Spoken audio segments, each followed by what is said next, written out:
Um, I'm not sure. Are you guys in? Just let me know if this works or not. 'Cause I've been having some difficulties getting this running.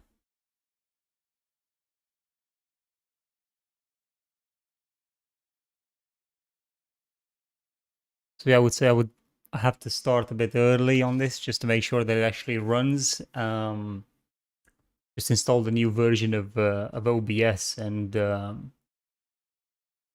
yeah, I'm not sure if everything is okay.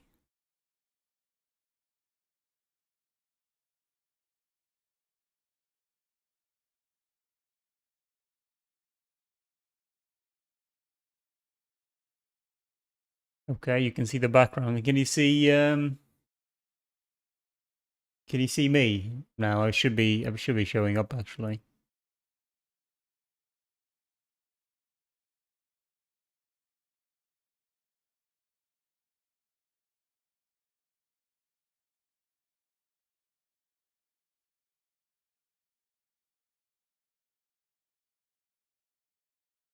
Right, I'm not sure what the delays is on it right now.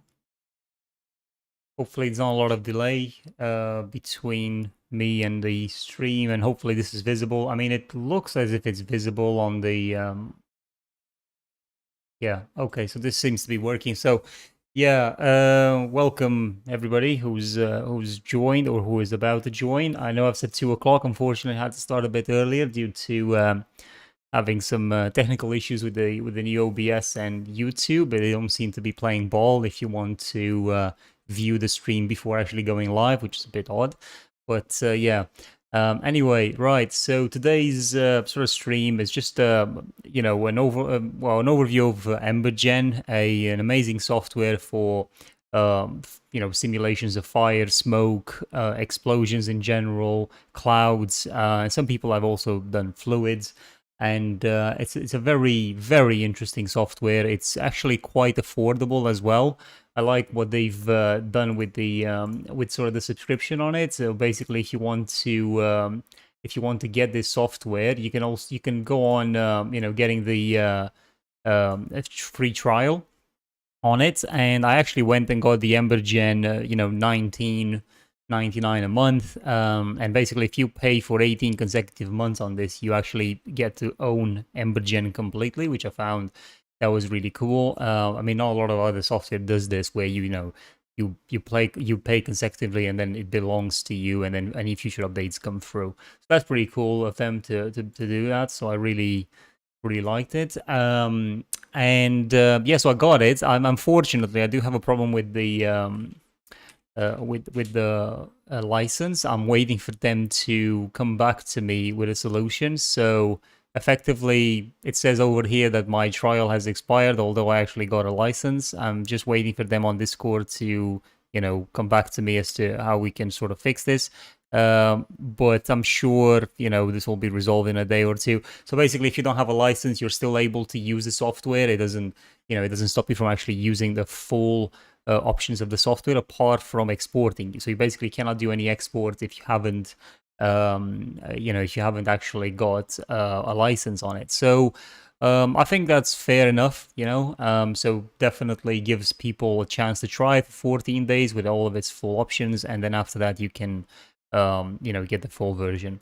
Right, so when you open Embergen, you've got, sort of like this interface. You can log in and so on, and unfortunately here this is I have no active plans, but I actually do. So hopefully that will be fixed. But then you've got a lot of sort of, starting material. You can sort of go through in here to check what's been added, what's been done to Embergen. But more importantly, you can have a look at the presets that it already comes packed, and every version of Embergen comes with a different sort of number of different presets, and these are the most up-to-date ones, the most advanced ones in the list. And what they do is they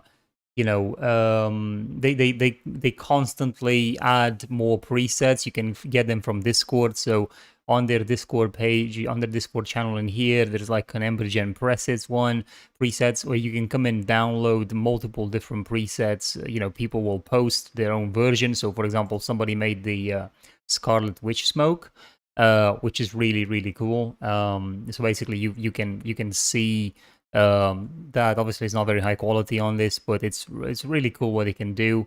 And you can get so many other different presets from here, like this quantum sort of gravity explosion thing, which I found was really cool, or this sand, sand coming down like that. And they're actually working on improving things like sand and dust, getting better shape.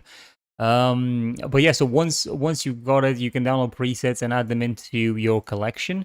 But I think it's very important that we have a look at what some of these presets do, because these are, they might be looking as if they're not really looping, and most of them aren't looping. So you have to make them into loopable sort of particles. So if I, for example, look at this one. This one looks really cool. It's a very interesting sort of particle effect, and that's key here, because it's driven mainly by particles, which means that if you'd want to export this as a VDB, you're not actually able to do that, because it's run by particles. So you would have to deactivate all the particles and then just run only the volumes, because that's a VDB. But once you deactivate the particles, you'll see that nothing is emitting, because the particles themselves are the ones in this case that are driving the generation of that effect. So turning that back on means that this starts, working again. You can move this around. You can obviously, you've got a timeline in here, so you can animate this based on a timeline. And that's really, really cool, because the more, you can add so many keyframes and you can have so many different effects. Obviously, this entire effect is encapsulated within this domain here, so you can't really move. Your effect can't move past that domain, but you can increase it. So in the simulation node in here, it's got like a box size. So for example, if we want to make this wider, we can put that to 500. So now the box is longer, and we can also go in here and make this wider. So now the box is obviously a lot bigger, but the simulation will also be bigger. So you've got to be really careful with that. So as we sort of go through this, I'm going to show you exactly how some of these things work and how they're connected to each other. What's the process of exporting, what most of these nodes do, and how important they are in your workflow. So that's why we're just going to look at a more simplified example. Generally, I think the best things to look at is like an explosion. So I think this one is pretty cool.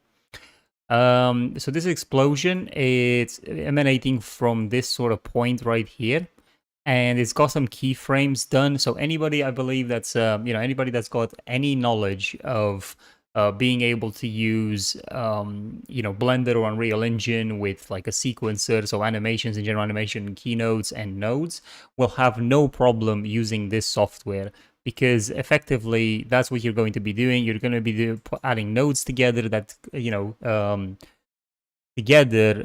create an interesting effect. Oh, sorry, let's go, says somebody in here. Hey, I've turned this on already. Obviously, there are going to be people that are going to be joining at 2 o'clock, but yeah. Well, honestly, YouTube have definitely caused some havoc to me here. Right, so looking at this explosion, we can't see the bounds of the domain. So you can press B on the keyboard to see it, and now that's visible in there. You'll probably be able to notice it. Let me just deactivate the skybox, and we can also deactivate the floor. So now we have no floor, no skybox. And you can see that this animation only plays till around, I don't know, the frame of 160, I would say, or maybe 200, all the way to the point where the smoke goes away. So you can actually make that repeat itself all the time, like not in a loop, but more like restart the animation. Yeah, okay, boss man, that's really good to know. Hopefully you can also hear me, because obviously, sorry, you can also see me, because sound is okay, but hopefully you can also see me. So yeah, as we do this, we want to make the animation sort of repeat itself. So we can do that. Let's just press R on the keyboard. We'll reset this animation to the starting point, and space will play it, and also space will pause it. If you press the Z key, this will advance the animation forward. Then you can stop at any point.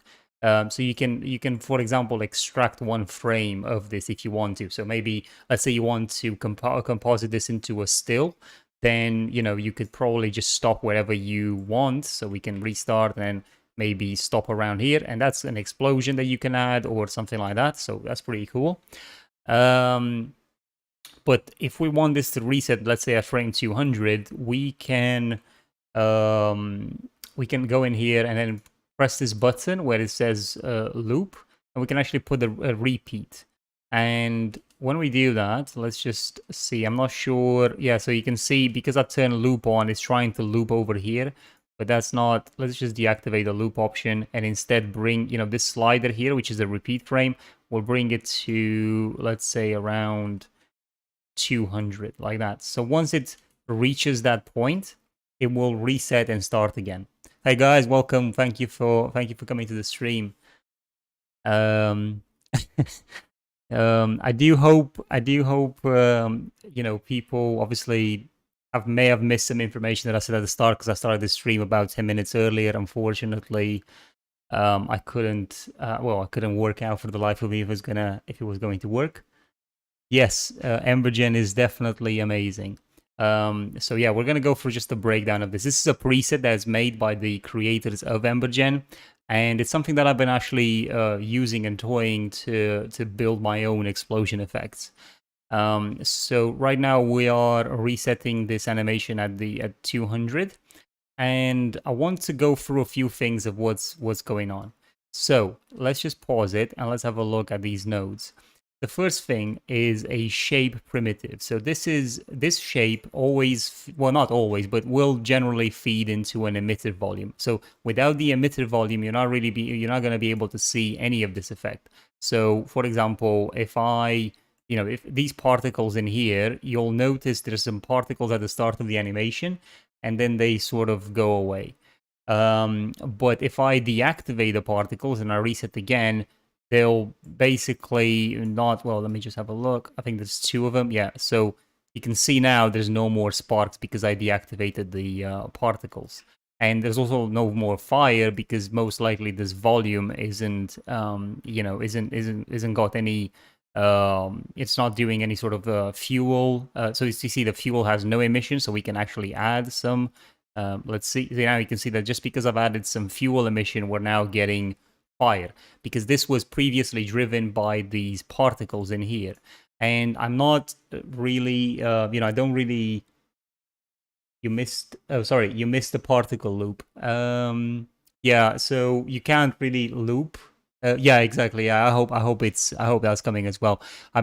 Well, actually, one of the reasons why particle loop isn't in it, and I don't know if they will, add it anytime soon, is because that is generated on a GPU, and it's mainly generated on the GPU. And have a think about it, right? These are GPU particles. Have a think about Unreal Engine, for example. If you have a Niagara particle system on the GPU, every time you render that again, in a movie sequence or whatever, you're always going to get different variations. It will look different from what it did in a previous render. It will always look different. There will be some changes. But when you do a fluid simulation that's on the CPU, for example, it will all kind of generally play in the same way, as long as you haven't changed any sort of anything on it.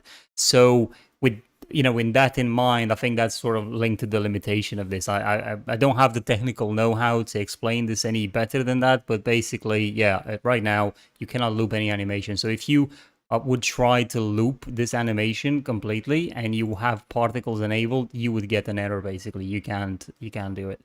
Okay, so the shape primitive is the point where it explodes from. So we can change that from a number of different objects. You can also add a custom object. So for example, if you'd right click, you can then type in the node that you want to add.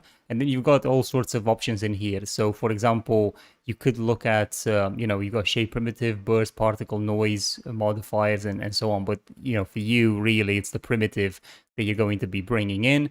And with this, you are able to select a number of options in here. And generally, these should pretty much work for any kind of intended purposes. But sometimes people will bring in their own custom. So you've got import, so you can go to import, and then you've got geometry, so you can bring your own custom geometry if you want that to be an emitter.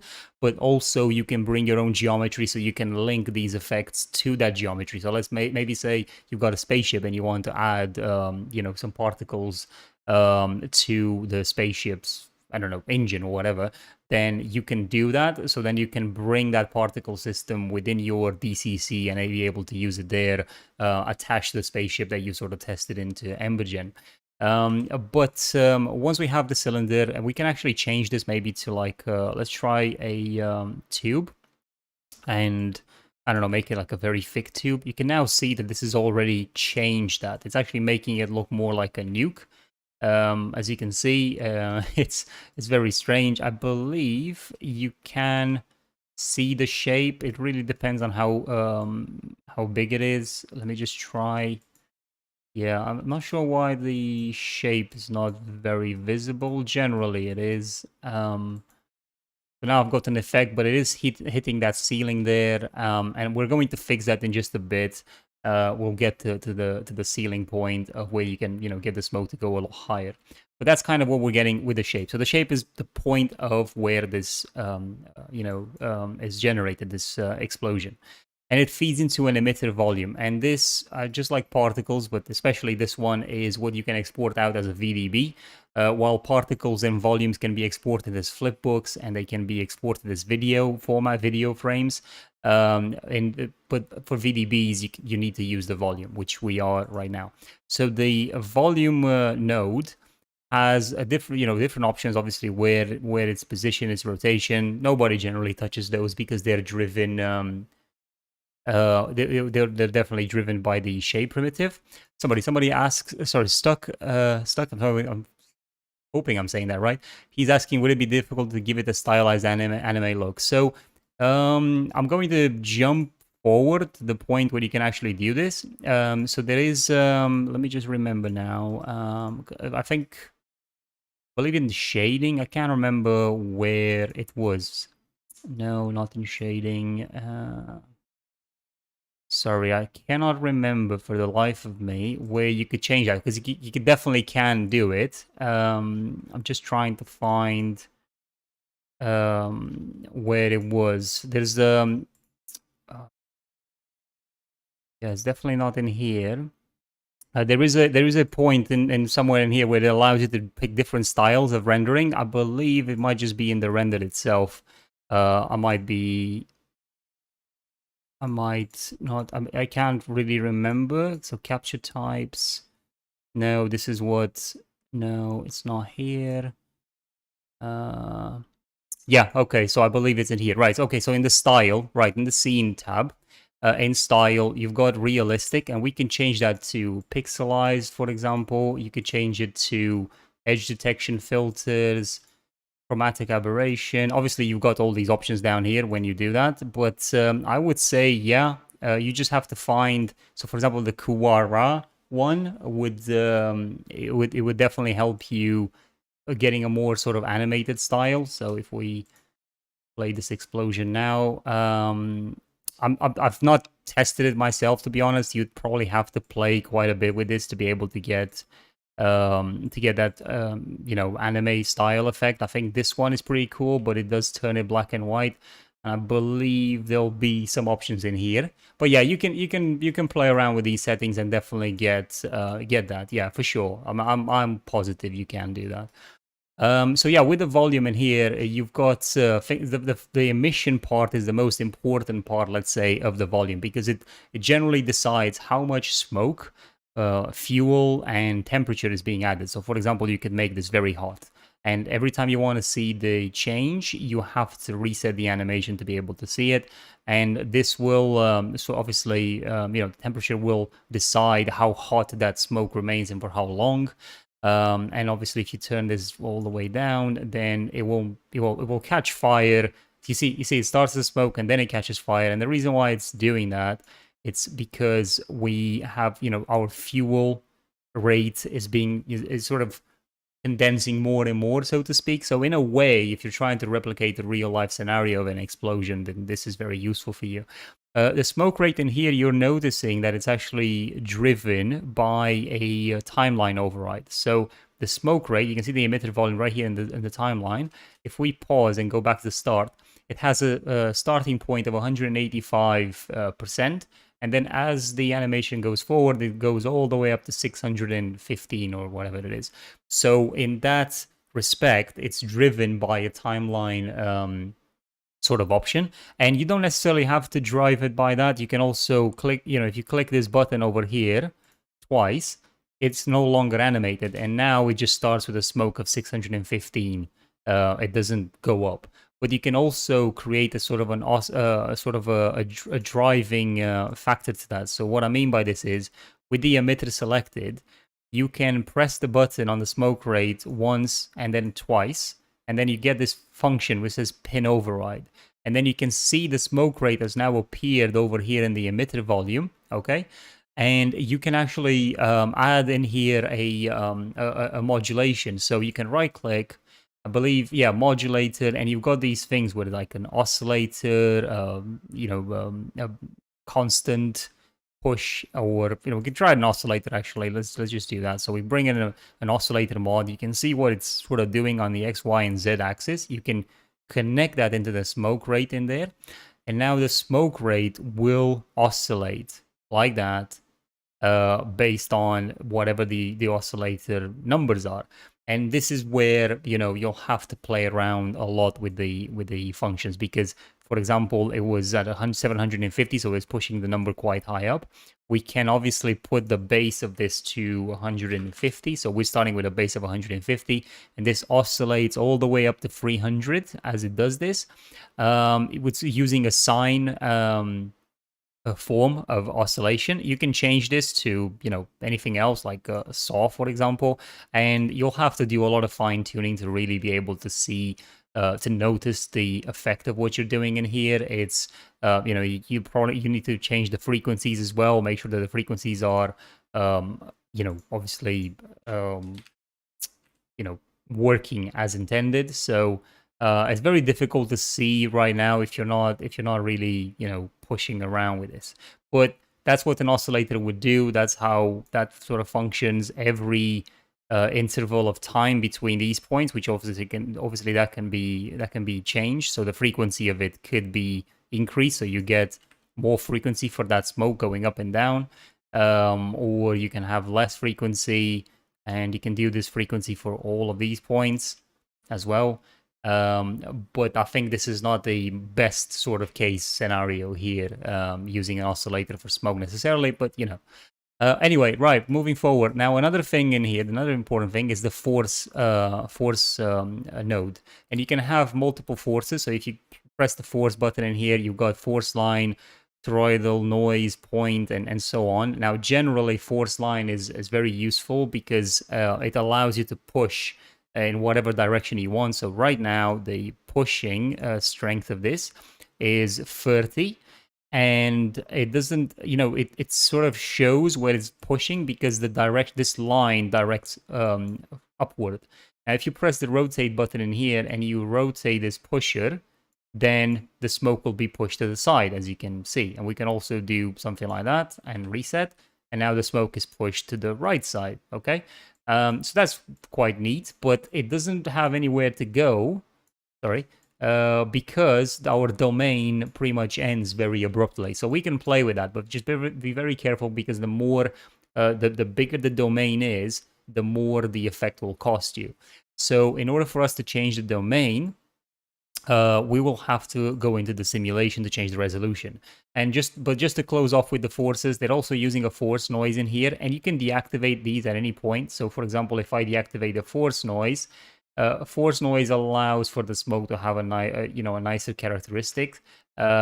So if you disable it, basically, the smoke will become maybe less granular, but it really all depends on what what they've done in here. So for example, I could increase the amplitude of that. Um, and again, you'll just have to do a lot of playing around with these settings to be able to see what's going on. So you can see what the noise looks like in here. And if we deactivate both the uh, force line and force noise, you'll I think the difference is that when you activate, yeah, when I activate the force noise in here right at the start, it's a lot more bulky, and then it just sort of becomes more granular as it goes. But again, because I didn't build this effect from the ground up, I'm not really be able to properly pace it to what they were trying to achieve in here unless you sort of do that. But going to the simulation, let's just increase our domain to the right side where our force is pushing it. So the right side, with the simulation selected, we can go to the where is it now? All the way to the simulation size up here. So we want to increase this side, and if I am not mistaken, that will be the x-axis. So we can try 500 on that. Let's apply. So now we have a larger domain, and it's got sort of like more space where to go. But one thing you'll notice is that we have a lot of space on the left side that's just not being utilized.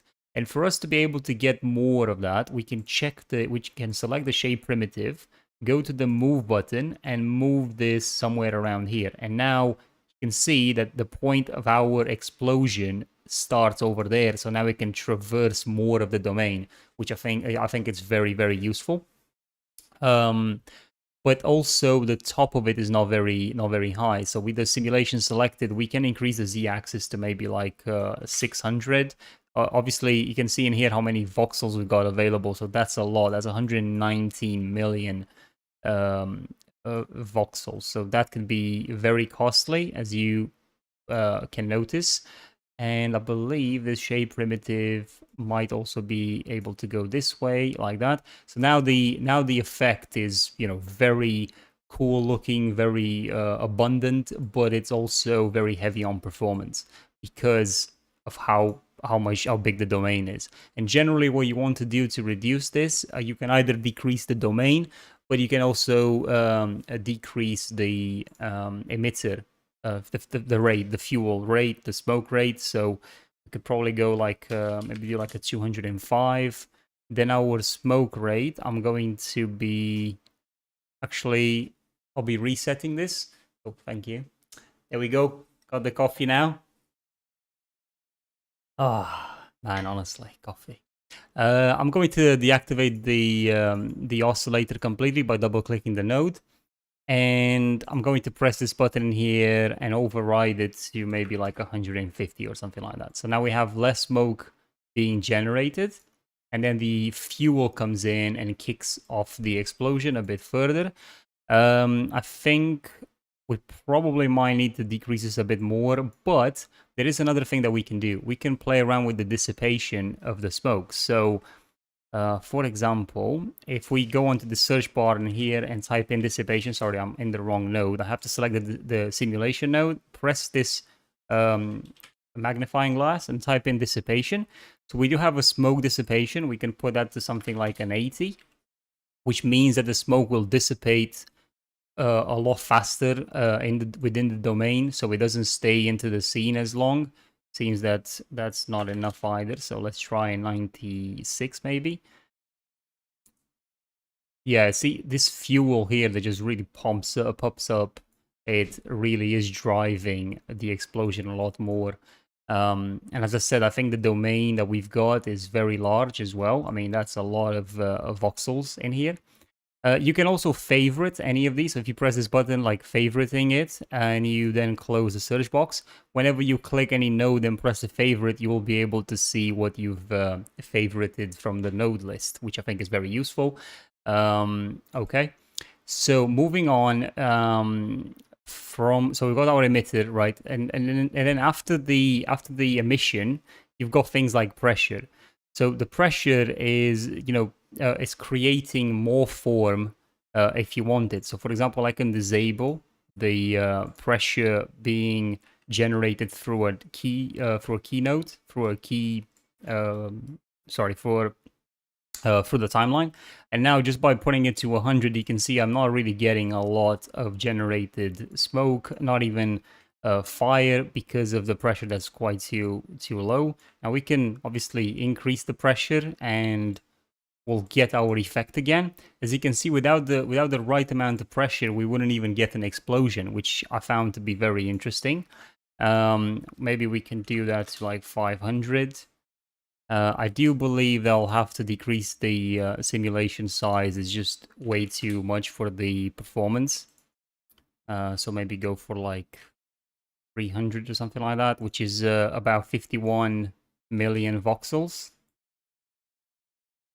Yeah, and now I need to get the shape. Put it somewhere maybe in here. Man, I'm really getting a lot of explosion in here. And by the way, because a lot of this stuff is thought out as being a flipbook effect, not of necessarily the VDB part of it, unless they, actually integrate nano VDB, which is going to be a lot less consuming on resources and a lot less consuming on disk space. Generally, people will sort of generate these as flipbooks or as videos. So for example, if you look, let me just deactivate the bounds and deselect that point. So imagine you can make a video if you select the right angle, you could make a video of this where the domain wouldn't be as visible because of the angle that you're doing that. So obviously my explosion is way too large right now. I'm adding too much fuel to it. So let me just open another example and then we can have a look at some other things in here and what they're doing. So let me just press the home button and I should open, I believe, this example. This is a very cool example right here. So this is a particle driven example, but we are going to deactivate the particles, which means that there's nothing showing up, but I can activate the volume. And sorry, yeah, I can activate the volume, but you can see the volume is only in that point, which is not really going to help me because when I did this, I also had an explosion over here. Luckily, you can take the shape of these particles and you can plug them into this volume. So we can do that. And now you can see we have an explosion of the volume as well. So I thought that was pretty cool because you effectively can get the same sort of result, but with volumes rather than with particles. And I can take this shape from here and deactivate it, so I no longer have that sort of random explosion in the corner, which was where that was coming from. So any shape that we add, so for example, let me just take these two shapes out, and let's just add another shape primitive. And this time I'm going to use a capsule maybe. Put that into the shape and you can see what that looks like. Okay, so that already has now generated another effect. But let's say you want to loop this effect. So maybe you want to add a looping animation, export it to Unreal Engine. How would you actually do that? Or export it to Blender or something like that. So basically, with the with the emitter volume selected, you can go, no, actually with the simulation selected, sorry about that. Let me just deactivate the gizmo. So let me just search for a gizmo, deactivate it so we can see our simulation properly. With the simulation selected, we have in our time control tab, by the way, these are, as you scroll down, you're basically scrolling through each of these options, but you can click them to go directly to them. So if I go to time control, in here I have got looping mode, no looping. So I can select that and change loop simulation. Now it's saying in here, looping on the simulation node cannot be used with the current parameters and can be disabled. So particles are in use. Now we have disabled our particles, but it still thinks that it's using particles. And that's because we have to actually disconnect these nodes. So we'll double click the nodes like that. And now if I go back into simulation and select loop, you see that it worked. All of a sudden, the moment you click loop, you will also get lower performance because it's trying to create the loop for you. Now, one thing to note is that the loop right now bonds is between 600 to 799 frames. That means that the Once it gets to that point, it will start looping it. Now, what you're going to notice also is that this blue point should reach this point in order for you to have the animation looping, but what it does is actually resets ahead of time. And believe this might just be a bug. I don't think this is something intended, but you can fix it. So effectively what you want to do is we want to stop. We can actually move this loop, maybe, actually we can do like 150. So let me just double click that number. We'll do like 150 and we'll do like 250. So we'll run for 100 frames. But now I've done that, and you'll notice that the blue point will most likely still not reach the simulation, so you're not effectively able to do it. See how it resets? So what I do normally is I click this button over here, or where it says simulation loop. I'm also going to click loop on timeline, and then I'm going to press space, and if that doesn't fix it, then generally what you want to do is you want to sort of go back to normal. Yeah, so it's still doing it. You want to go back to no looping. Instead, we have the loop in the timeline on. We'll just start playing the animation without the loop on. Let this blue point go over the loop. And once it does, you'll notice that it's now it just keeps doing that. That's effectively our baked loop now. Now, it's not baked, but sort of it's kind of gonna be the same thing over and over again. So with that done, you can actually click the looping and select loop animation again. Reset, let it play. And you will notice that now the blue marker will continue. God, I got disappointed there. It didn't. That's very odd. So let me just see. Why would it do that? This is very embarrassing. So yeah, no looping. When I do no looping, it works fine. But then when I do a loop, it won't. This is very unfortunate because normally this works just fine. So I'm not really sure what happened. Let me just put this over to loop like that. And let's see what happens now. Yeah, very weird. I'm not sure why this is happening. Anyway, on export, this will work. Like there won't be no real issues. Like you'll get your looping animation. I'm not sure why it's bugging out right now, but yeah, I think this is something that they need to fix. But you'll be able to see it right in here. This is what our loop will look like. This is exactly, you can see how nice it's blending. Like you cannot, you'll not be able to notice when it's sort of traversing to the next point. It's so seamless. It's nice, and it's got when you go in here and change to loop simulation, you'll have some options in here like what type of blend you want to use. So this is also very important because sometimes you want to change the blend from a dynamic blend to something else. And like that will look a lot better because in some cases it just won't look good. So you just want to play with these settings until you get the right sort of setting. But hopefully they'll fix this issue where it just resets back. It's a bit unfortunate that it does that. Anyway, now if you would like to make this into a sort of a carpet tunnel type of animation, you can do that as well. By the way, if you guys have any questions, please let me know. I'll be happy to answer anything to do with this sort of software. I mean, again, if you want to know anything specifically performance-wise, I mean, this is running on a 4090, just so you know, and it is not on maximum settings for the simulation. But if I would export a loop of those 100 frames now and put them in Unreal Engine, it will run just fine, but it'll probably occupy about 5 gigabytes worth of memory if I'm exporting it as an animation. So let me just go in creating this into a sort of a carpet tunnel. So the first thing that we want to do is we want to disable any kind of loop. And we want to bring the shape that we were using earlier. Sorry, not that shape. When was it? I think it was this one. So yeah, see this shape in here. So this is just starting in one point, but if we want this to sort of build up as the animation progresses, let me just have a look.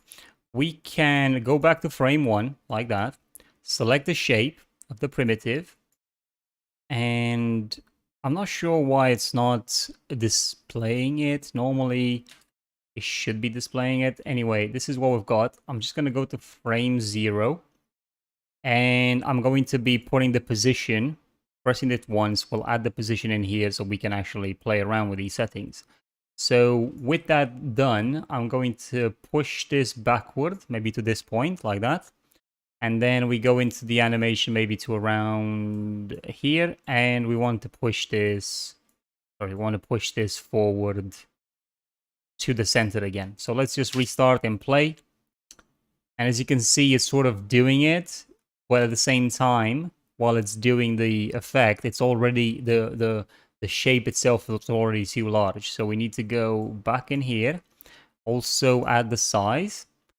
And we want to affect the y-axis, so we'll put the y-axis to 0.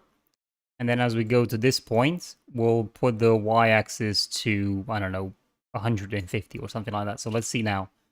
As you can see, this is now sort of happening.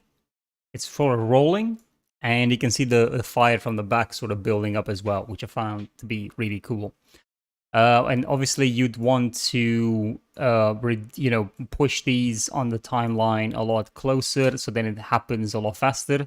But then if you're not careful, then, you might get another problem. You can see this is not too good. Maybe bring this a bit forward like that.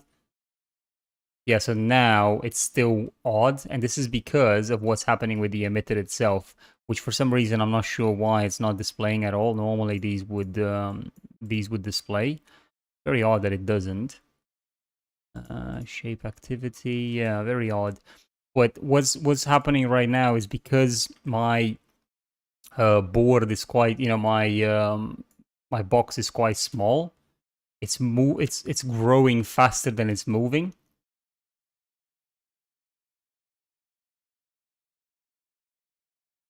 Hi, even skipped. Thank you for joining. Look, I've got the coffee. I know you were mentioning before if I've got any coffee with me. Look at that. So that's kind of how this can run. So imagine if you had like a field of grass right there, you could easily have this effect, just building up with fire like that. And I find that's really, really cool. So let's just do that again.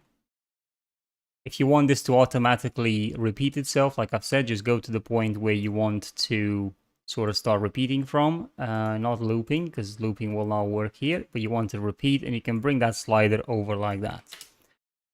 So now this is going forward, rolling, and then going up, right? And obviously it's hitting the domain up there, so you may want to increase that.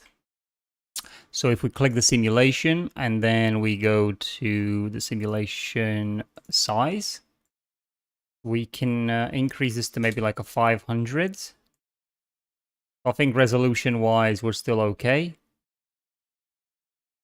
Now, one thing that I would do is I probably would take the position of this mesh and try, oh, 1 second, just try and go even more back like that. Something like that, obviously you'd want this to move a lot faster. This is not moving very, very fast. But that's what that's how I can create it right now in a sort of a fast way. My performance is definitely suffering from the fact that I'm I've got a higher domain size. So you could have a look at doing it, trimming it down on the on the x-axis. Yeah, it can drive a lot of voxels, and one thing for me that I've noticed is that Blender with OpenVDB can barely play these. Like, the performance is appalling, but in Unreal Engine it's basically real time. Like, I wouldn't recommend using those in a game, but in cinematics and stuff, no problem. I mean, you can use them in games as well, the VDBs, but the problem is just the amount of size that it takes to use them. and then also you probably want to trim down on the quality. Now in Embergen 1.0, which is this version, they do have an incredible, not incredible, but a very cool sort of thing that they've added, which is in the where was it now? Let me just show you guys. In shading, yeah. It will be in rendering. No, not in rendering. Where is it? I'm just trying to find. I always forget. Oh, sorry, no. It's right about here. Yeah, so you've got like this sharpen that you can add as well in there. And then you can play around with the sharpness of it to make it look even, even sharper. But this, fortunately, you can have this in your VDB export. So if you put that in there like that, you can have it in the VDB export. Unfortunately, I cannot export anything right now because I'm still trying to sort out my purchase. But I don't think a lot of people have the same issue that I've had. I think it was just a bug that happened when I when I paid for the license. I just did it this morning, to be honest. So I was using the free trial so far. And you're able to get a student edition of this, but this is really cool. Like you can see this effect is really cool. So this is one thing you can do, sharpening from this point. You can also look at doing motion blur, not just sharpen. So if you want your fire to be more blurry, somebody asked earlier, can we make it look more an animation, a silent animation? As you can see in here with the motion blur added, you can play around with the intensity of this, so that I think will help with making it more animated. I think it's really cool. But then there's also another option in here where it says Raymarch sharpening, which is something that will only be available if you are exporting this as a flipbook or if you're exporting this as video frames. But it will not work if you're trying to export it as a VDB, because you have to understand that whatever feeds in the VDB is right here. So all of this will feed into a VDB. Anything past this point will not. So anything that you do with colors, for example, we've got a gradient in here of colors, so we can play around with that if we want. You can change how the fire looks like. You can, make it darker, pinker, bluer, or whatever. Let's just try something like that. So for example, now I have a sort of an oddly looking a sickly looking file. But yeah, this will not show up in your VDB export if you've done this. Hopefully they will add some option to export the curve color. Sorry, not the curve color, the vector color. And I believe that's something that they've got on the list to do. So hopefully that will come soon. But yeah, Raymarch sharpening is a really interesting technique. So this is without it, and previous versions of Embergen did not have this, and you can see what that looks like without, and this is what it looks like with, which adds more detail to the effect. Let me just restart it, and then obviously you've got in here sliders that you can work on if you want your smoke to be using Raymarch sharpening, or if you want your flames. So for example, flames may not have it, temperature may not have it, but maybe you want the smoke to have it. Now we're not really getting a lot of smoke with this particular animation, but that can be resolved, no problem. So we could click on our simulation, on our emitter, and then in the emitter we can have a look at smoke emission. So fuel rate, maybe put that to 150, and then smoke rate maybe like 500. Let's see what that looks like. Yeah, so we get smoke towards the end. But I think this, imagine this particular effect could easily be used in, in a cartoon or the way they look right now. So Hippie Man has asked, do these effects work in Unity? I believe Unity does support VDB now, but let's just ask my good friend Bing. Does Unity support? Sorry, what did I? Or VDB. Oh, I'm just gonna open VDB. I could probably ask it that. By the way, if you guys aren't using AI for questioning, I would definitely advise that you do that. So websites just supporting VDB would be beneficial. Oh, however, I couldn't find any official documentation that confirms this. So it seems that it might not. Well, let's just try. Does Unity support VDB? I wouldn't be Unity plugin for open. Okay, so there is a plugin. I've not used Unity myself, so I can't really speak of how Unity would work. But it seems that there is a plugin. So Unity supports OpenVDB. Okay, so as long as it supports OpenVDB, then using these effects, yeah, no problem. You can definitely do it. I don't know if it will function as good as in Unreal Engine, so let me just actually bring that up. I can show you how these run in Unreal Engine. I do have an export. So Cosmic Gas Clouds, is that one? No, sorry, that's not it. It's Cosmic Forge FX, where I've got some of these effects already exported to. So let me just deactivate the gas clouds and instead by the way, I don't know what you guys think about this nebula here. This is my latest creation in Blender. Sorry, this is my latest creation in Blender. A HDRI 360 nebula. This is the best node that I've ever created. This is not ready yet, but it will be soon, and I will be posting a tutorial on how I made this node, and I'll also be probably selling the generator at a very low price and also sell skyboxes made with it, but I'm still working out the kinks. I don't like that it's a bit too sharp on the edges here. Hopefully I'll be able to fix that. Right, so let me just push this over here.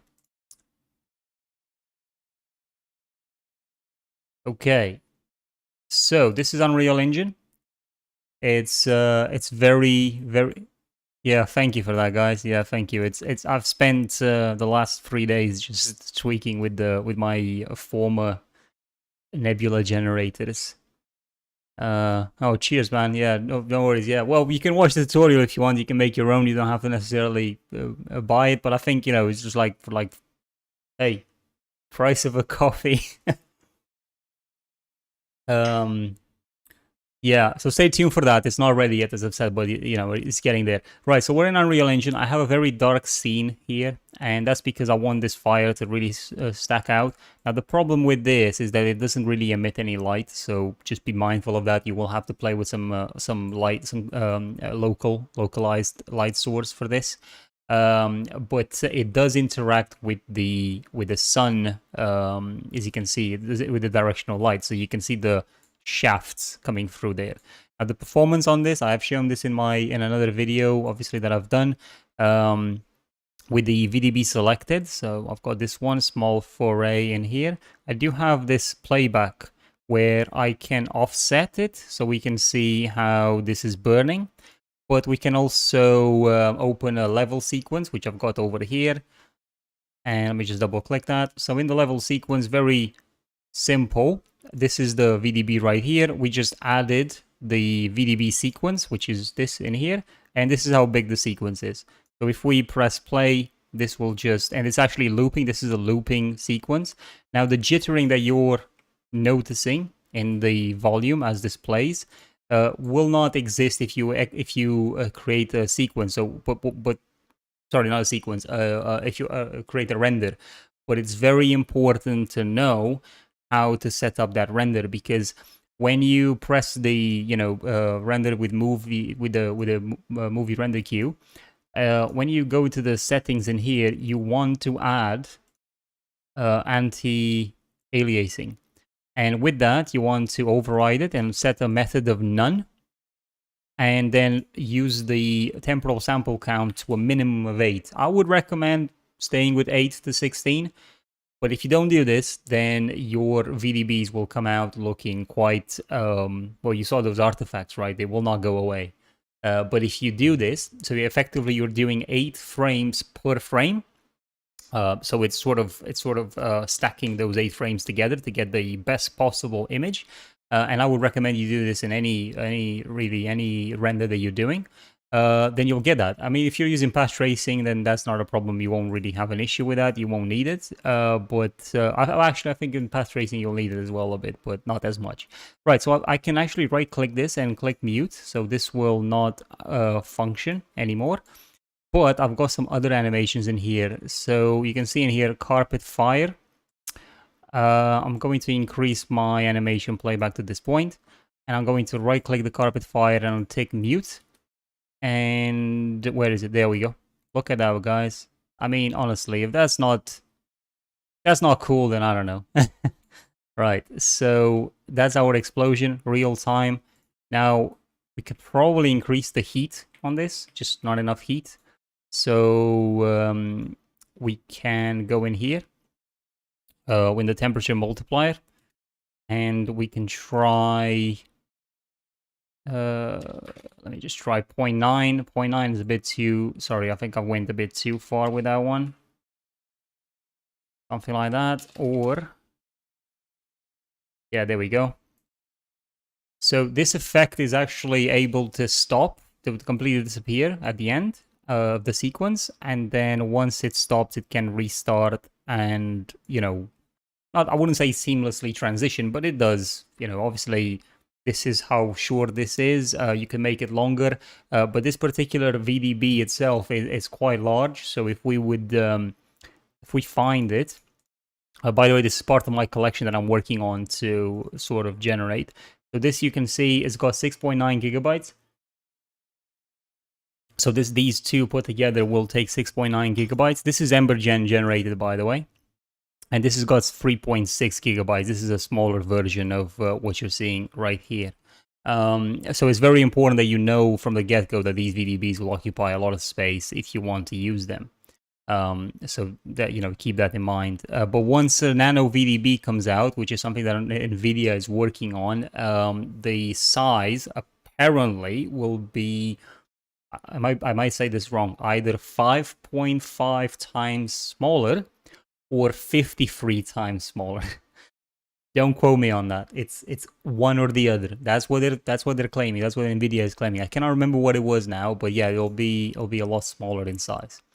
Okay, if we open, if we open another option in here,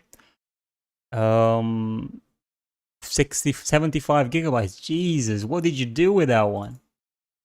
Must have been some colossal effect or long effect. Obviously, if they're not animations, they're not going to be that big. I have some nebulas, some really beautiful nebulas from the guys at Pixel Lab, and they're not animated, but each of them will be something like 3 to 4 gigabytes each, so it's a lot, but they're generated with Houdini, not Embergen. This is an interesting effect in here. So you could, if you had a bridge, this is done by particles, you could have this sort of effect playing with that, you know, when that bridge sort of collapses. Massive rocket explosion. You know, you'll have to show me that one day or even today if you've got a video or something of it. I'm really curious to see. What did you generate it in? Was that in Houdini or was it Embergen as well? And by the way, the export is quite fast. Like I wouldn't. I think it's due to how, in a way, how unoptimized some of this stuff is. But that's why the export of something like what Faraday's Infinity is saying about the, you know, a massive rocket explosion. You can export that fairly quickly on a decent hardware, I would say. Definitely not. You know, definitely a good balance there between quality and how long it takes to export. Oh, you did an Embergen. Nice. This is another interesting thing as well. The particle emissions in Embergen have become very popular, and especially in the latest version. But the main issue is that you can't really do a lot with it outside of here, or, you know, unless you have like a DCC that can read these. But for example, bringing this information into Unreal Engine 5.1 will, you know, as Alembic, because you can export the particles, and I'll show you right here. So for example, you've got volume processing. Let me just, yeah, so you can see export particles. So you could drag the particles and put them in here, and then in the option, I believe, I don't remember if it, yeah, it doesn't really show me what it's exporting as, but I'm just gonna, you know, tell you it's, oh yeah, there we go, .abc, so that will be Alembic. So if you try to import that in Unreal Engine 5.1, it won't work, it will give you an error. But supposedly it might work in Unreal Engine 5.2, the a beta that's come out. So I'm gonna give that a try because I've tried to use these particles in Unreal Engine 5.1 and it don't work. But particles would have some interesting sort of options. Like for example, you could get a nice color gradient into them. You could get you could sample them in Niagara, for example. So that would be interesting to do as well. So yeah, as I said, they're just incorporating particles. Most of these effects are driven with particles. I think this is really cool in here. So imagine like candle smoke. The sort of the lines that you're seeing within it, I can control 3 to increase my steps, so we can see a better sort of result of this. But they actually will look even better when you export it. You're not going to get these problems. The errors happens exactly at import. So actually, let me just show you. Let me first confirm that I have Alembic on. Yeah, so Alembic importer. Oh, geometry cache. Let me just turn that on. I'm sure when I've tried it, I had the Alembic cache on as well. I'm just gonna turn that on, and I believe I do have it in a folder where I've saved an Alembic. Let me just try and find it. Yeah, so I've got it in here, right? I'm gonna try and drag this Alembic. So this is an Alembic animation of those particles. So it's not a static particle, it's a sequence. So when I bring it in, I will then select a geometry cache because that's what I've got, and number of frames. Well, it's 119 frames, so I'm just gonna put that 119 in there. Hopefully that will be fine. That's about it really. I don't think there's anything else that I want to do. Normally, I've imported Alembic into Unreal Engine before, and I didn't have to do many settings. Generally, I put this on 3ds Max when I export an Alembic from Blender, for example. But anyway, I'm just going to click import, and you can see I'm getting this error message pretty much straight away. And this happens all the time when I try to get anything from Embergen. If you guys have a solution to that, that will be great. I think it would help a lot of people because there's all these particles that we can add. They would really make a difference. God, it looks like the stream is very far behind on the screen. Hopefully that's not the case in oh, you mean what, to select all of them and drag them in? Yeah, I can try that. So geometry cache 119 again. And let's click, no, same thing.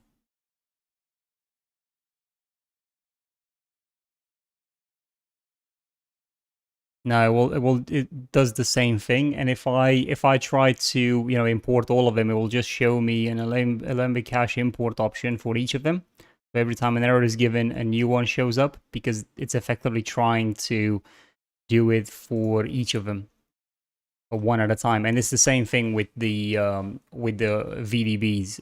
If I try to drag all of them in, it will try to import each sequence on its own. But if you bring in the first one, then it'll be fine. But yeah, as I said, this is not working. Anyway, right. So going back to Embergen,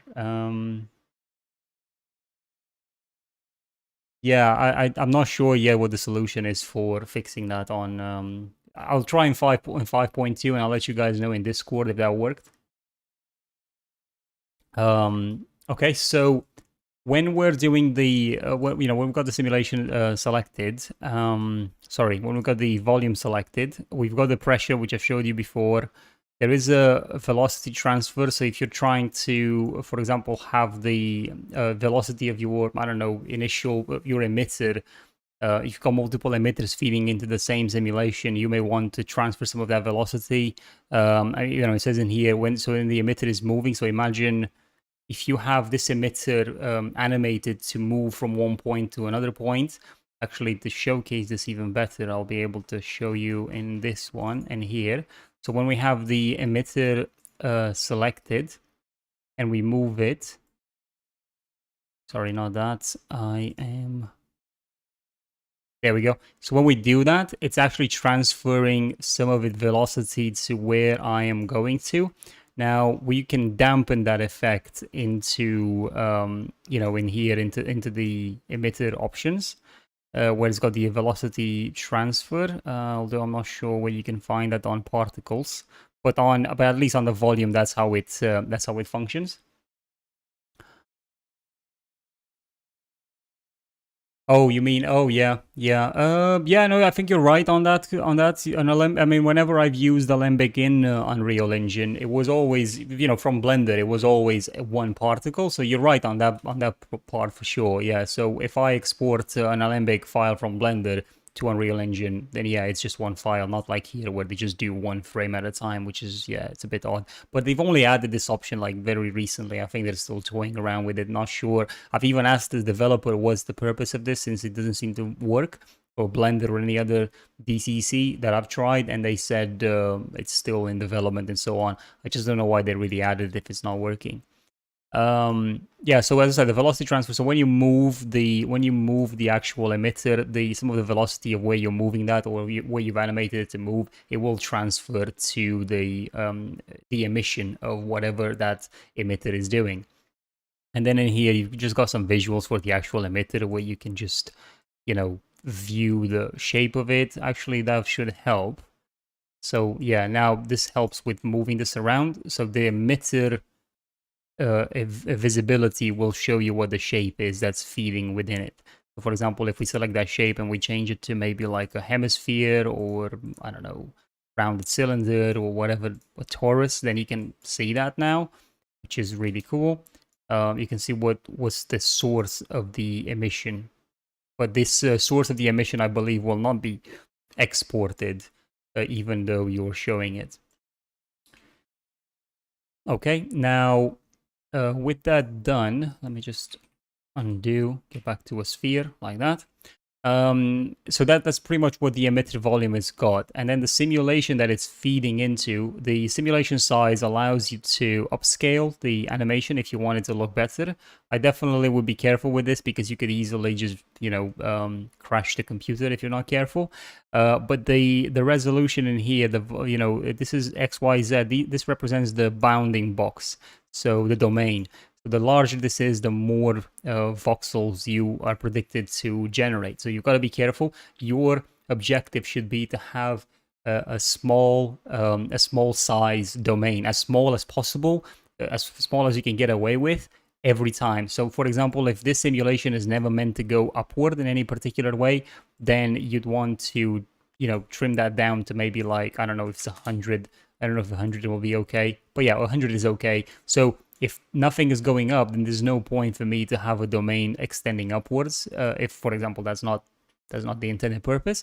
And then the size is really depending on how much you want to go, because you can make this very, very large. So I don't know, for example, I could get the shape down, select the simulation, make this into a 500 by 500. Hopefully that will be okay. And then we can apply the new resolution. As you can see, it's already running slower. I could probably trim this down to like a 30 or something like that. Oh, no, I think 30 was a bit too much. Yeah, there we go.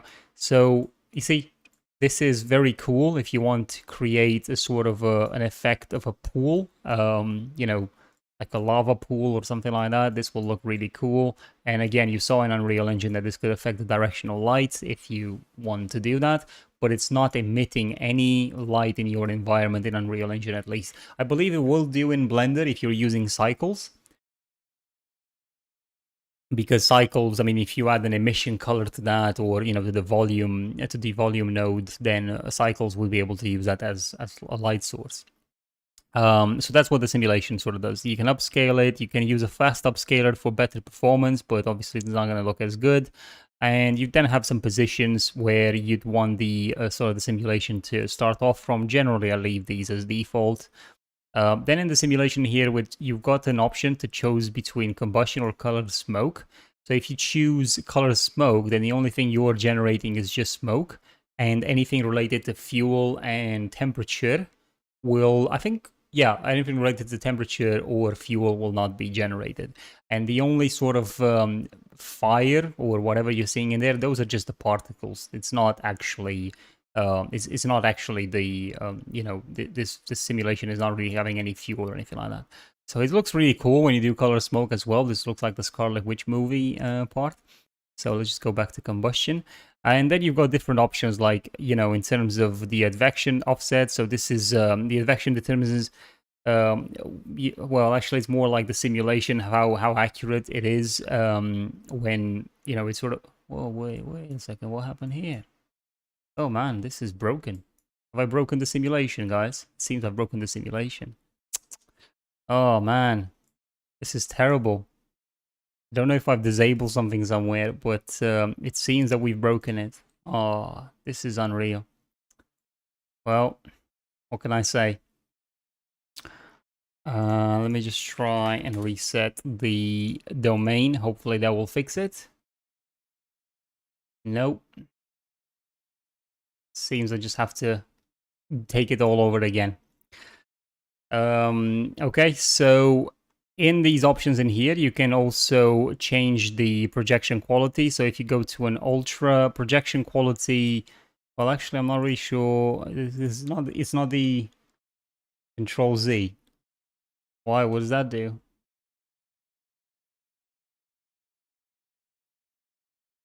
What you mean just to undo? Yeah, I'm not sure if it was I think I bugged it, guys, because really all I did was just change from combustion to I changed from combustion to color smoke, and then I went from color smoke back to combustion. Oh right. Oh, look at that. That just actually breaks it. Let's see if the Control Z thing functions. Now you see Control Z does not actually fix it. At least not that I can see. No. See? Not fixing it. It's very odd, I must say. I wasn't expecting that. But yeah, generally this part here of the simulation is just about about performance, about the how the iterations sort of move into each other. You'll have to read all of this. I generally just whack the numbers in and until it looks cool. And I know that's not necessarily the right answer for something like this, but it's a new software that I'm using, so I'm not particularly sure on some of these things in here. I know how to loop it, I know how to repeat it, how to create new animations and new colliders and new points, but to go through the performance of it, I'm not exactly yet that versed into it. Then we have advanced parameters for combustions, which basically allows us to, for example, increase the amount of generated smoke that's coming through. We can also work on how quickly the smoke dissipates. So if we turn that to 0, for example, then the smoke will exist within the world a lot more. And you can see it in here. It's not dissipating very fast. It will stay pretty much in there for a very long time. What I like is that although the sequence gets more heavy as it plays, because our total simulation size is not that large, it's actually quite... snip this and show devs. Yeah, I'll probably do that, but I'll just say that... well, actually, I'll see if I can replicate in other projects as well and see if it's something that's worth mentioning to them. We can also play with the flame intensity, which should give us a sort of a stronger sort of gradient on our flame. And then also the expansion should help us with having, well, actually expansion. Yeah, the explosivity of the combustion. I think this works better if you actually have a volume that's generating this and not just particles. Because I'm not really seeing any change with just increasing this expansion, unless I'm wrong. I guess the explosions are a bit more violent. Yeah, I could see that.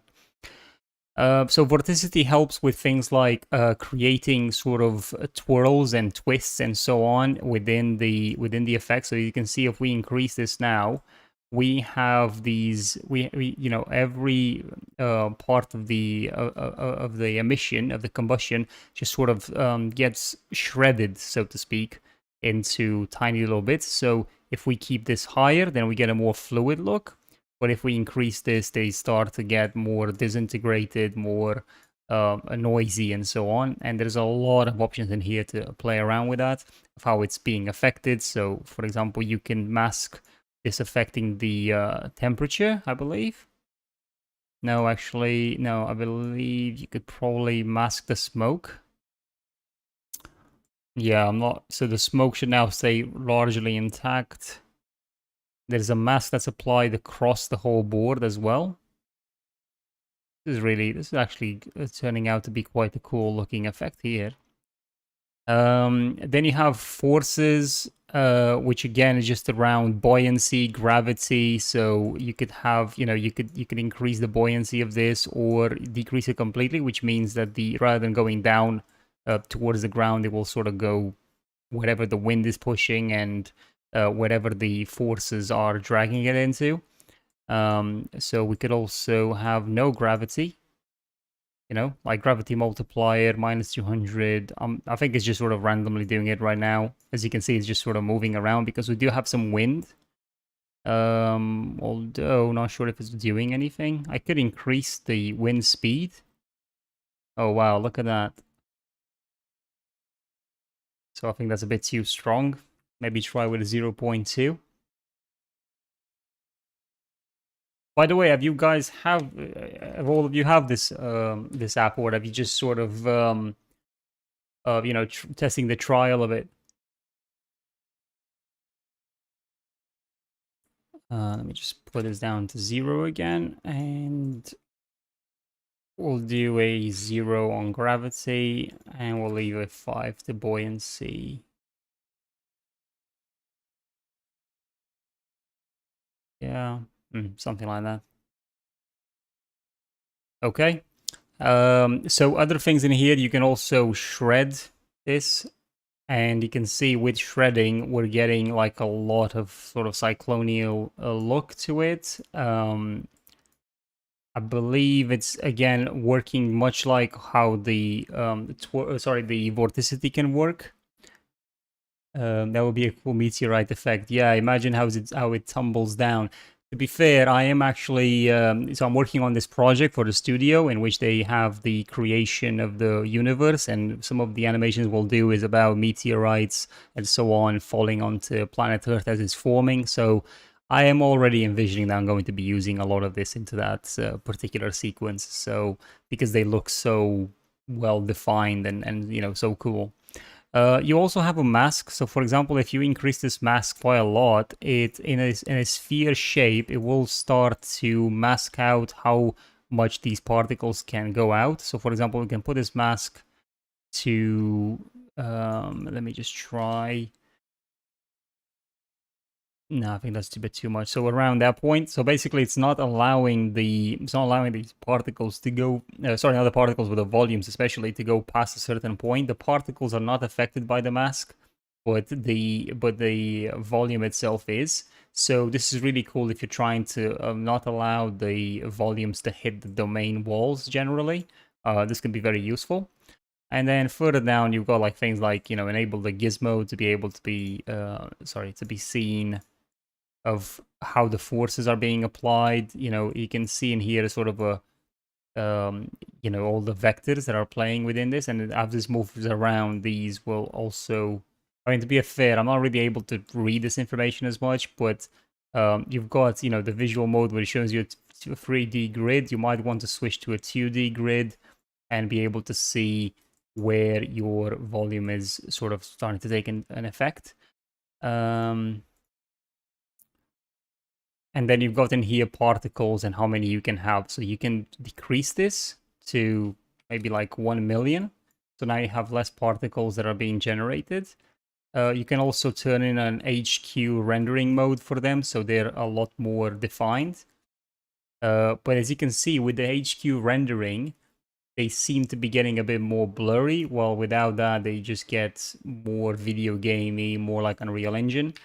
You probably do like, I don't think you can do, yeah, you can only do 1 million as a minimum and 26 million as a maximum in here. That's an interesting sort of thing.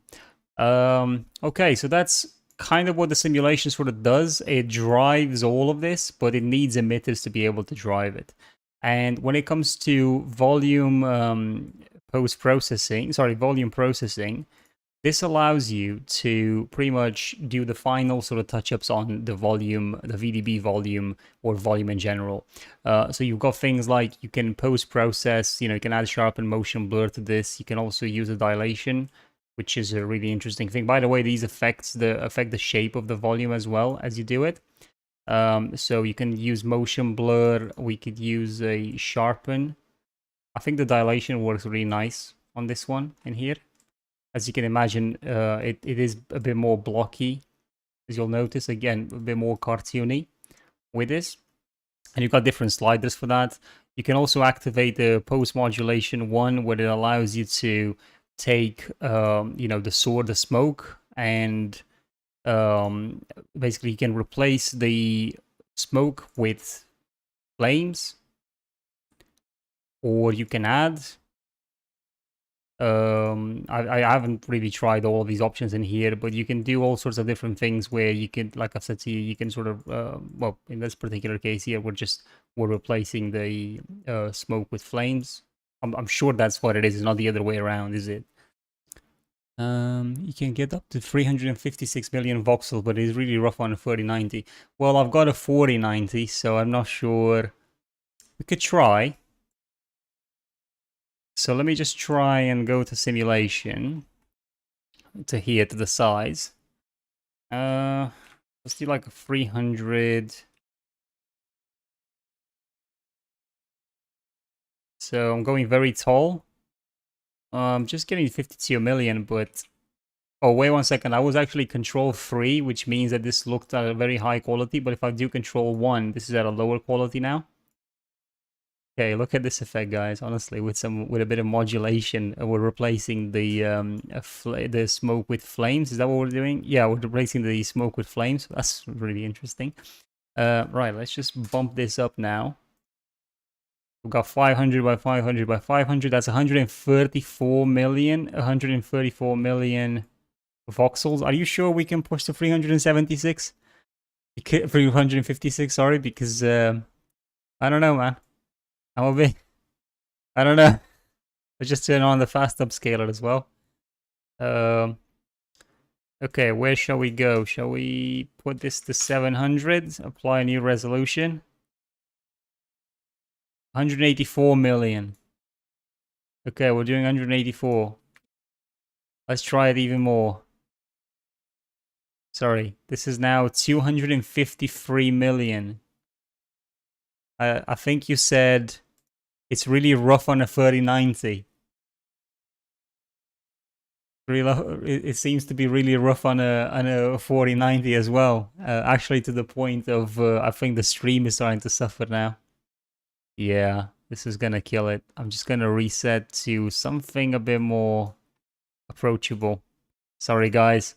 I know this is a disappointment. I'm disappointed in 4090. I think I need to add another 4 or 5.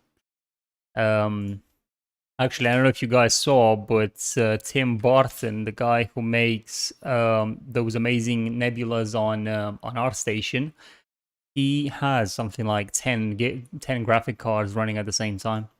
So if you've never seen his work, this type of nebula here, he uses like massive amounts of cards to do a lot of iterations and a lot of animations in a very short time frame of these volumes in Blender.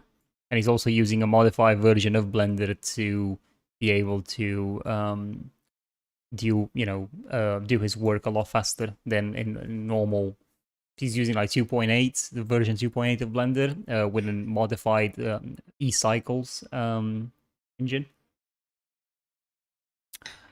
Yeah, so the volume process, right? So we can replace that, and then we can also mask source. But you've got loads of options in here as well. Again, I'm not going to pretend that I know what all of these are. You guys are just gonna have to play with them. Um, Again, most of the time, we got the link to his art station. Yes. Give me 1 second.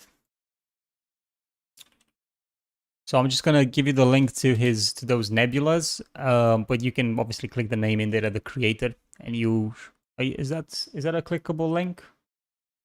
Huh. That's odd. Trying to give you guys a clickable link rather than. I'm not sure. I'll put this on Discord. So I'm not sure if this works. There we go. You got it on Discord if you guys want to get it from there. If you want to have a look from there on it. But yeah, his nebulas are fantastic. You can actually buy some of them. He's not selling his Blender file. I don't imagine he will ever want to sell his Blender file, which is obviously custom made just for him, just for his projects. And I am trying, as I said, I'm trying to get something similar, which I think I'm sort of getting there now.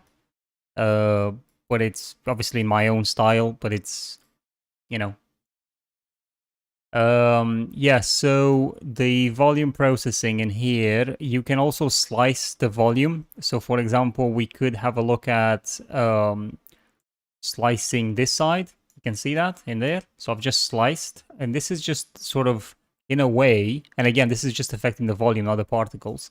But in a way, this is stopping the volume from going to that side. But the particles are unstoppable, man. Just particles just don't care. You know what I mean? And that's in a way that's pretty bad. I can't deny it. I'm not exactly happy with that particles cannot be sort of affected this way as of yet. But it does give an interesting. You can do some interesting sort of visualizers with something like this. I think it's pretty cool. Imagine like a split. And then the rest of the stuff in here is just if you want to use a custom color. This is a color gradient feeding into shading. Shading is what sort of determines how this looks like past the volume stage, because it all feeds into the scene. So this is the scene that you're seeing within this domain, and all of this information sort of feeds into it. You can have a skybox on, you can have a ground on if you want to see those. Shading itself allows you for some other options, like how do you want the anti-isotropic of the light to look like, how much ambient occlusion you want in the scene, how much is the directional light contributing to this effect. There's all sorts of options in here that generally are for you just to sort of tailor your the visualizer of this effect. And then you can also have like a point light in here, which again, obviously it's got an intensity point. You can see how that looks like if we turn it on. That's really, because now it's lighting up a lot of the smoke that you aren't really able to normally see at lower lights. So you can see at a high light how that there's a lot of intensity in there in that scenario. So again, this is more like authoring things like the I think the flipbook, and also authoring the if you have like a video sequence. And then the scene itself is where you can do other effects such as the style that we spoke about earlier. So we could try and create something that looks more like an AI driven nightmare, or we could do fixed strokes, we could do colored thin strokes if you want to see that. Again, I'm not necessarily happy with those unless you like have a specific purpose in mind. I think the anisotropic Kuwara looks good if you can actually get a bit more less smoothness into the effect. So you could probably do something like that. You can add a vignette, which is just helping if you have a camera. So we do have a camera view. We can actually change from the default view to a camera view. And then you can play with the vignette effect in here as well if you want to do that. Sorry, not in there, in here. So we could... Yeah, it's a bit odd. Okay, there we go. So we've got some intensity, but it's not very visible. Yeah, there we go. Oh, okay, so it seems to be like the other way around. Yeah, so we're just adding a bit of vignette in there, just how round you want it to be. I think it looks pretty cool if you're doing it that way.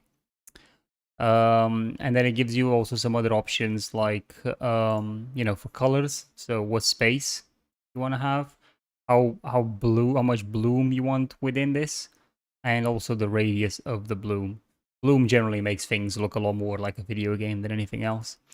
And then you also got things like tone mapping, so you can increase the gamma or decrease it. So this allows you to have some more interesting authoring on this stuff. But I would recommend if you're doing a cinematic, maybe do this in DaVinci Resolve or Premiere Pro rather than do it in here. But it really, it all really depends on your application. So you can turn it into black and white as well if you want. There's a lot of options in here, obviously, for this. So Embergen, obviously, if it hasn't convinced you yet, if these guys haven't yet convinced you to get it, I think anybody who wants to create a cinematic experience for their users and wants to make a really awesome clip will have to, employ something like this or go to Houdini, or I think there's also Fume Effects, I believe, but I believe that's way, it's miles behind this now. I think I might be wrong. I'm not sure. I can't say that I've used it. So yeah, that's really it for me on Embergen. I'm going to be making more tutorials on it, more specific to different effects, and I'm going to release some VDB collections for people on Patreon, on Creo, and put an ArtStation and Gumroad. Quite cheap stuff in the sense of it's not going to be expensive to get, but I'm going to make some really interesting effects, and it's specifically designed for Unreal Engine and Blender and Maya as well. So that's what I want to do there. So yeah, I also said that I'm going to be hosting another giveaway for all my projects, and I'm not sure how many people are now in the stream. It doesn't necessarily tell me on here. If I look, it's never giving me some proper when you click to see how many participants there is in it, it doesn't really say specifically on YouTube, unfortunately. Oh yeah. So I am considering of doing a comparison between the Unreal Engine Niagara Fluid plugin versus Embergen. Would love to do the camera passing, to see the camera passing through this. Yeah, I can have a look. I believe so. A lot of noise there, but yeah, you can do it.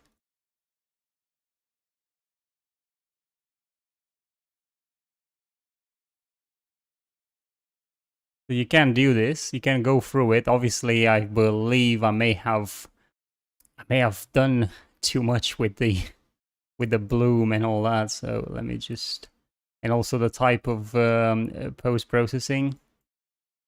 Sorry, not post processing, on the shading. Probably, no, sorry, this was in style. So we want to maybe move again to realistic. And yeah, we can go through. It's like being inside of a volcano, really. You could easily think about an animation. You could literally do an animation of going inside a volcano with something like this. It's that good. I mean, look at that. We're in an inferno right now. Performance is really good as well.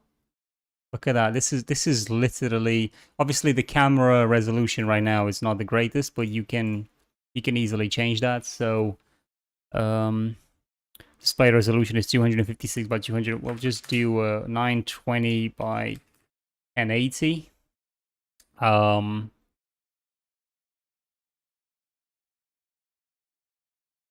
Oh yeah. I'm actually trying to figure that one myself, Paradise Infinity. I'm trying to figure out myself how to sort of do that. So far, didn't get very good results on it. I mean, the flipbook thing, I've tried it. I'm not happy with it in the sense of I like having the directional light be affected by the volume. So I think that's really cool. Let me just get this vignette off because it's really getting in the way. There we go. No more vignettes. But yeah, I think the camera I think the camera connection to the to Unreal Engine would make a lot of people happy, and we'll see if anybody works it out, or if I find a way, or if you find a way, let me know. But that would be quite useful, yeah.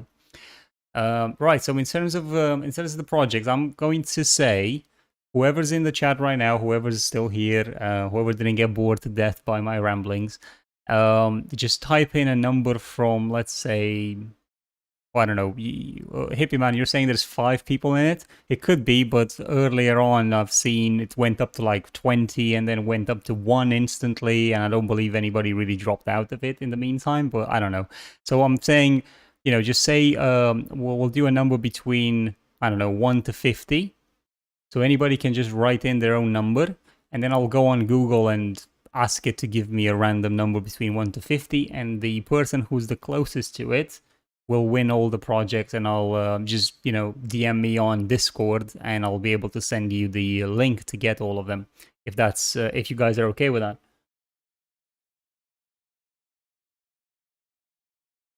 Well, yeah. Thank you, Event Skip. I'm trying to work out this sort of live live stream stuff. I'm not exactly yet very versed in it. I think a problem that it's one thing that's been resolved now is that one thing that's been resolved now with with OBS and just using streams and stuff like that, is that the OBS is no longer crashing, or the stream or the camera feed to freeze when using high performance applications such as Embergen or Unreal Engine. So OBS 20 version 29. This is Damian Ramirez told me about it, and I really appreciate it that he did. It has actually fixed the issue. So even this new computer was struggling with it, because it was actually a problem from Microsoft that they created with Windows 11. It wasn't actually a problem with the hardware that we've got. Okay, let me just. Hopefully, everybody has put in the numbers. I mean, I've got only 5. Is it 3 people? Oh, man, what's going on? Just 3 people left. Oh, I think YouTube is lying to me. Hey, look, if there's less people in the stream left, then that will mean a higher chance for you guys to win. So, let me just see.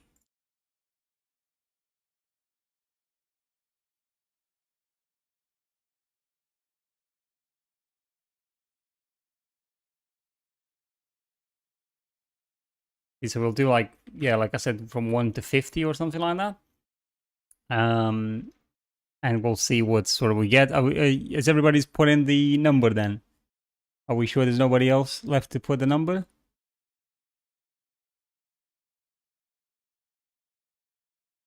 Yeah, it doesn't look like it. Doesn't look like there's anybody. I think you can give us all the project. Yeah, you know what? If it's just the 3 of you, I'll most likely do that. You know what? I'm gonna do it. And my oh man, no, sorry, my wife is using that. She's using that computer with that graphics card. So now, unfortunately, can't let go of that graphics card of the 3070. Right, so you know what? I'm gonna do the generate number thing anyway, just to see who would have won. But yeah, if all 3 of you, oh, Hippie Man, yeah, no worries. We haven't done anything yet. Just put in the number from 1 to 50. But it's just, if it's just the 4 of you, then I will release. I will give the project anyway. I'll give the projects to you guys. What I need is just select any number from 1 to 50. I'm just curious to see who would have won. You know. So just do that. Just put a number from 1 to 50.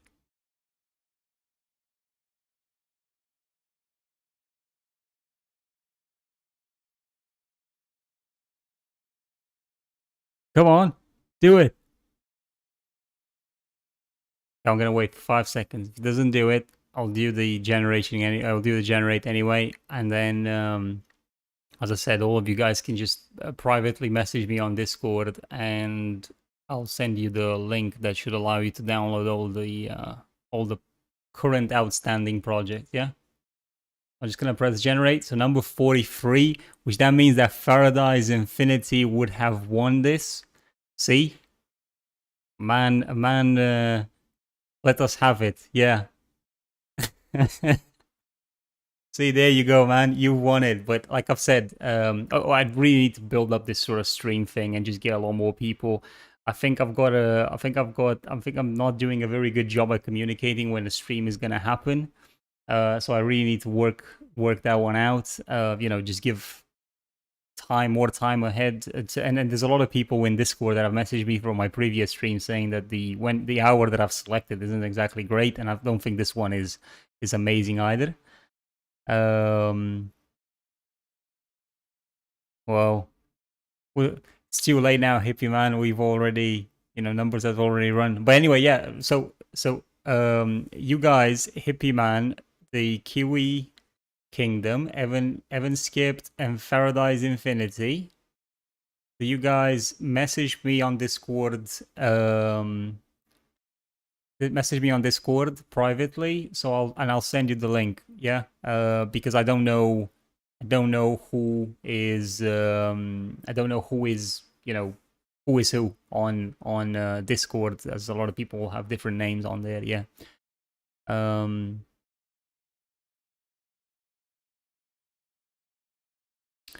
Yeah, don't worry. I mean, I think these streams collect a lot of views after anyway. And when I say a lot, I don't mean like thousands or whatever, but I think it will get there in the future. But that's fine. I'm happy with what it is right now.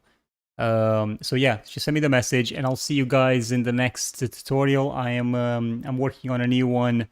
Well, I've got a tutorial coming out this week about how to use Substance Sampler and Midjourney to generate, infinite amount of textures.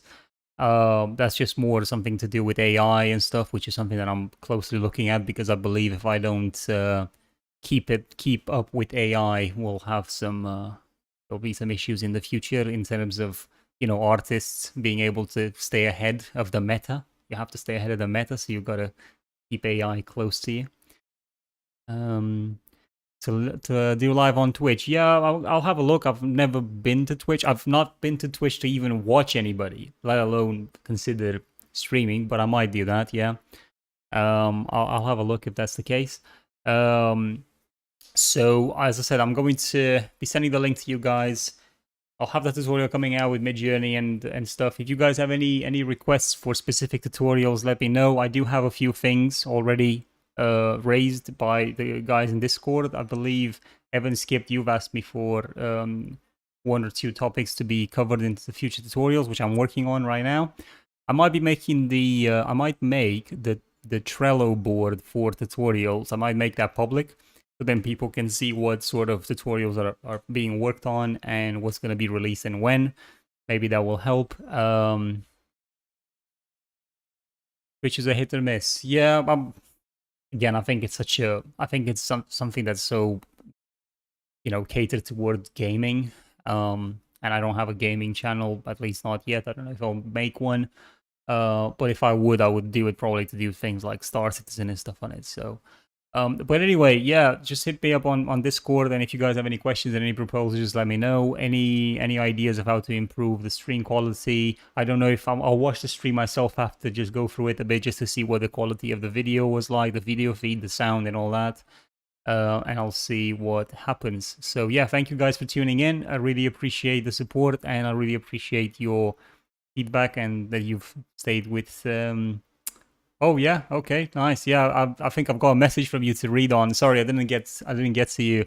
There's like yeah, there's quite a few things that I've got to go through. But yeah, I'll share that. I'll share the projects and we'll talk. Cheers, guys. Thank you. Have a good one. Yeah. Bye.